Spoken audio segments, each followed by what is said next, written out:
मौनी अमावस्या हिंदू धर्म में एक अत्यंत महत्वपूर्ण तिथि है। इसे माघ अमावस्या भी कहा जाता है।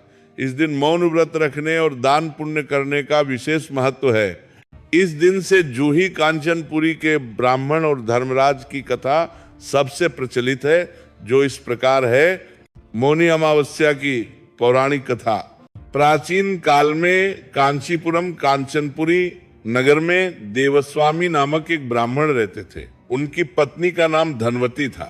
उनके 7 पुत्र और एक पुत्री थी जिसका नाम गुणवती था, जो बहुत भाग्यशाली थी। लेकिन जब ज्योतिष ने भविष्यवाणी किया कि जब पुत्री विवाह योग्य हुई तो देवस्वामी ने अपने बड़े पुत्र को उसकी कुंडली दिखाने एक ज्योतिषी के पास भेजा।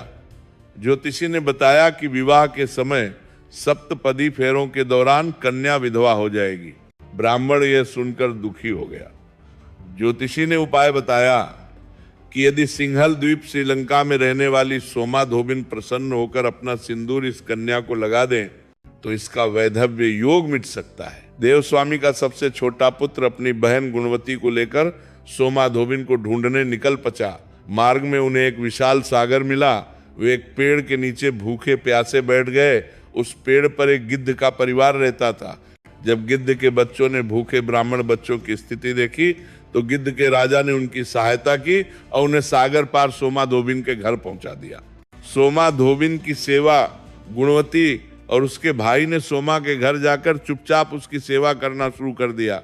वे रोज सुबह उठकर अंधेरे में ही सोमा का घर बुहारते और लीप देते थे। सोमा को लगा कि उसकी बहुएं ये काम कर रही हैं, लेकिन पूछने पर बहुओं ने मना कर दिया। सच्चाई का पता लगाने के लिए एक रात सोमा ने छिपकर देखा कि एक युवक युवती ये सेवा कर रहे हैं। पूछने पर उन्होंने अपनी व्यथा सुनाई। सोमा उनकी सेवा से प्रसन्न थी।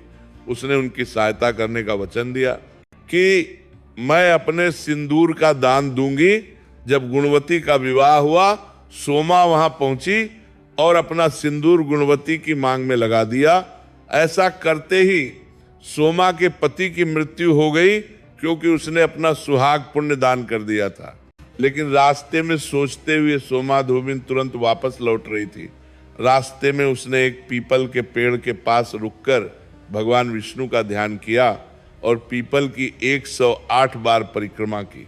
क्योंकि उस दिन माघ मास की अमावस्या थी, इसलिए उसने मौन रहकर पूजन किया। फलश्रुति, जैसे ही सोमा की परिक्रमा पूरी हुई, उसका पति जीवित हो उठा। तभी से माघ अमावस्या पर मौन रहकर व्रत करने और पीपल की पूजा करने की परंपरा शुरू हुई। माना जाता है कि जो स्त्री या पुरुष इस दिन मौन रहकर दान और पूजन करते हैं, उनके परिवार में सुख समृद्धि बनी रहती है और अकाल मृत्यु का भय टल जाता है। मौनी अमावस्या के नियम।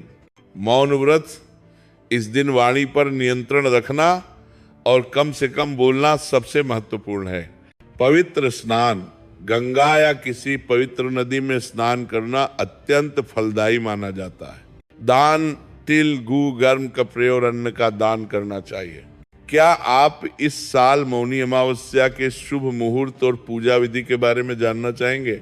अगर जानना चाहते हैं तो चैनल को सब्सक्राइब करके बेल आइकन दबा लीजिए, ताकि इसी तरह का वीडियो आपको मिलता है। और जानने के लिए कमेंट करिए। कमेंट बॉक्स में आपको टाइम बता दिया जाएगा।